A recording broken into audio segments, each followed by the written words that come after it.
Good morning all of you. I hope you all are good at your home. जैसे कि आपको पता है कि हमारा थर्ड चैप्टर जो है वो कंप्लीट हो चुका है। आई होप आपने उसकी वीडियो देखी होगी।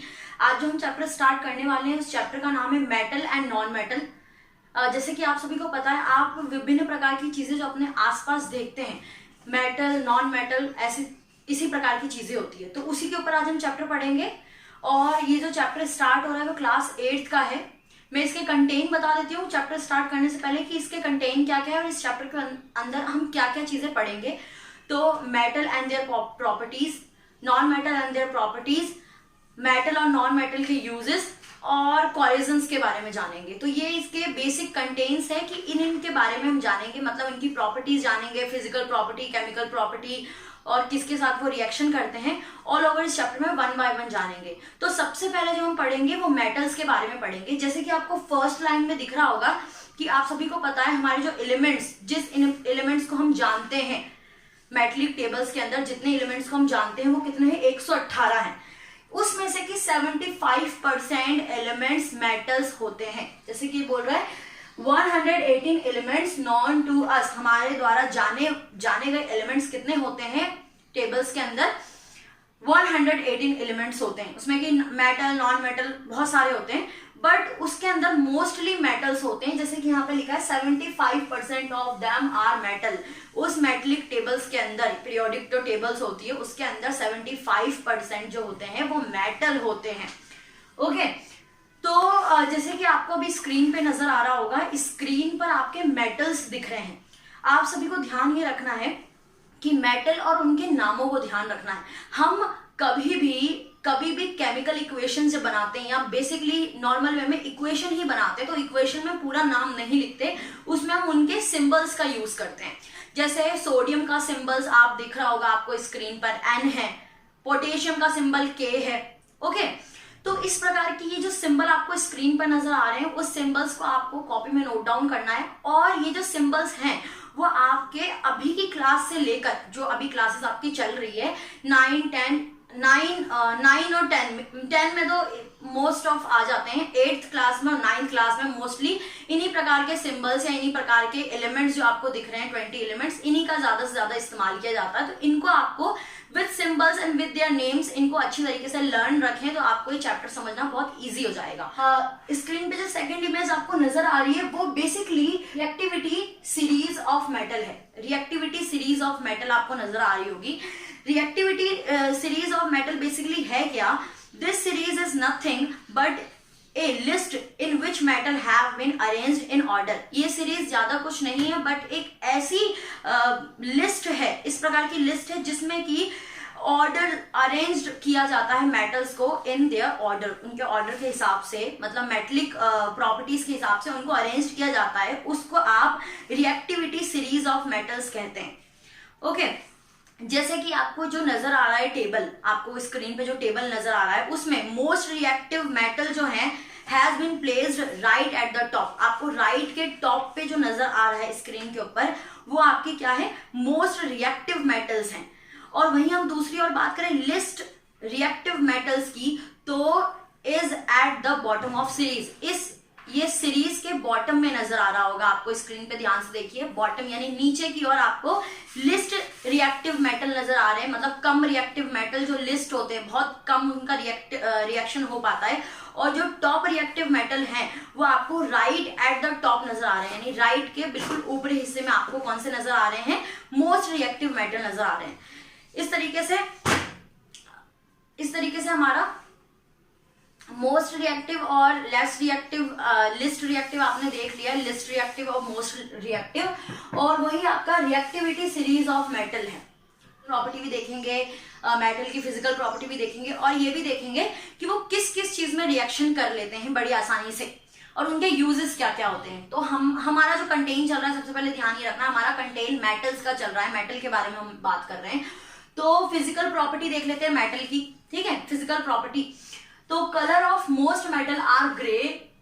सबसे पहले ध्यान ये रखना है, अगर हम मेटल्स की बात करें तो मेटल्स के जो कलर होते हैं वो मोस्टली मेटल के ग्रे कलर का मेटल्स होते हैं। ग्रे, जैसे कि हाथी कलर होता है आपका, ग्रे कलर के जो है वो मेटल पाए जाते हैं। लेकिन अगर हम गोल्ड की बात करते हैं या गोल्ड की या कॉपर की बात करते हैं, तो गोल्ड का कलर कभी भी आपका ग्रे नहीं होता। गोल्ड का colour, you know about that, the gold colour is yellow. Gold का कलर कैसा होता है? येलो होता है। वहीं अगर मैं कॉपर की बात करूं तो कॉपर का कलर जो है रेडिश होता है, रेडिश कलर का होता है। तो यहाँ पर हमने फिजिकल प्रॉपर्टी ऑफ मेटल में आपने कलर देखा, तो पहले आपको ध्यान रखना मोस्टली जितने भी आपके वो मेटल्स होते हैं उनका जो कलर है वो ग्रे होता है, एक्सेप्ट आपके गोल्ड और कॉपर को छोड़कर। All metals is solid at the room temperature. Her metal जो है, ध्यान ये रखना है आपको, एवरी मेटल रूम टेम्परेचर पे सॉलिड ही रहता है। मेटल्स की बात हो रही है तो हर मेटल रूम टेम्परेचर पे सॉलिड रहता है। लेकिन अगर हम मरकरी की बात करते हैं तो मरकरी क्या हो जाती है? पिघल जाती है at the room temperature. Room temperature में मरकरी पिघल जाती है।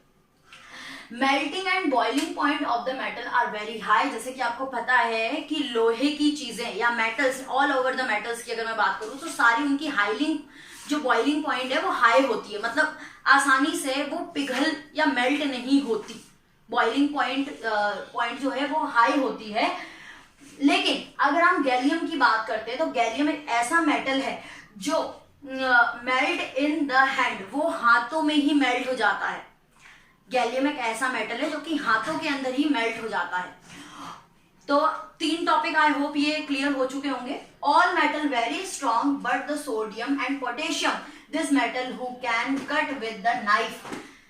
हर मेटल जो है, एवरी मेटल्स की अगर हम बात करें, वो सभी मेटल जो है वो कैसे होते हैं? वो बहुत ही स्ट्रांग होते हैं। लेकिन अगर हम ऐसे मेटल्स की बात करें, जैसे कि यहाँ पे 2 एग्जांपल है, पोटेशियम, सोडियम। ये पोटेशियम आपको ध्यान ही रखना है, ये सीनियर क्लासेस में भी आपके हमेशा काम आएगा आपके लिए, कि पोटेशियम और सोडियम एक ऐसे मेटल हैं जो कि चाकू द्वारा काटे जा सकते हैं। उनको चाकू से बड़ी आसानी से काटा जा सकता है। अब हम बात करते हैं कि मैलेबिलिटी एंड डक्टिलिटी। मैलेबिलिटी और डक्टिलिटी मेटल्स में बहुत अच्छी होती है। मैलेबिलिटी और डक्टिलिटी का मतलब क्या होता है ये क्लियर कर देती हूँ। मैलेबिलिटी का मतलब है आप उसको कूट कर, हथौड़े से जैसे कूट कर आप उसको एक थिन शीट में कन्वर्ट कर सकते हो। जैसे कि सपोज करो मैं लकड़ी लेती हूँ, अगर लकड़ी में मैंने 2 या 3, 4, 5 बार हैमर से मैंने वार किया, उसको हथौड़े से तोड़ा, तो क्या हो जाएगा? वो लकड़ी टूट जाएगी, वो पतली नहीं होगी, वो बेसिकली टूट जाएगी। वहीं मैंने अगर एक आयरन लिया है या कोई कील ली है, उसको मैंने ठोका है, तो वो शीट में, थिन शीट में बदल जाएगी। तो मेटल की क्वालिटी ये होती है कि वो थिन शीट में कन्वर्ट हो जाती है, पतली शीट बन जाती है, तो उसको मैलेबिलिटी कहा जाता है। वहीं हम डक्टिलिटी की अगर बात करते हैं तो डक्टिलिटी क्या होता है? बेसिकली आप मेटल्स को बड़ी आसानी से थिन शीट में भी कन्वर्ट कर सकते हो और एक डक्टाइल वायर में भी, मतलब वायर में भी कन्वर्ट कर सकते हो, तो वो डक्टिलिटी कहलाता है।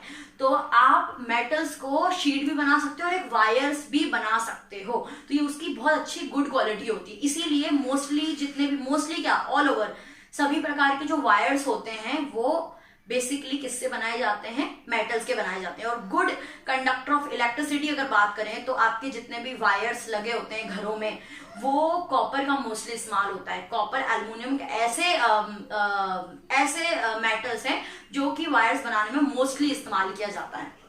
ओके, जैसे कि यहाँ पे लिखा है property of metal, malleability, conductivity. Conductivity का मतलब है कि इनमें हीट और इलेक्ट्रिसिटी का कंडक्शन अच्छे से हो पाता है। कंडक्शन अच्छे से हो पाता है, इसका क्या मतलब है? जैसे कि सपोज कीजिए कि जब भी आप सपोज कीजिए चूल्हे पे खाना बनाते हैं, तो खाना बनाते समय आप जितने भी इस्तेमाल करते हैं बर्तनों का, यूटेंसिल्स का जो इस्तेमाल किया जाता है, वो किसके बने होते हैं? मेटल्स के बने होते हैं। मेटल से, क्योंकि हीट आर पार आसानी से हो जाती है। हीट आर पार हो जाने को ही कंडक्टिविटी कहा जाता है।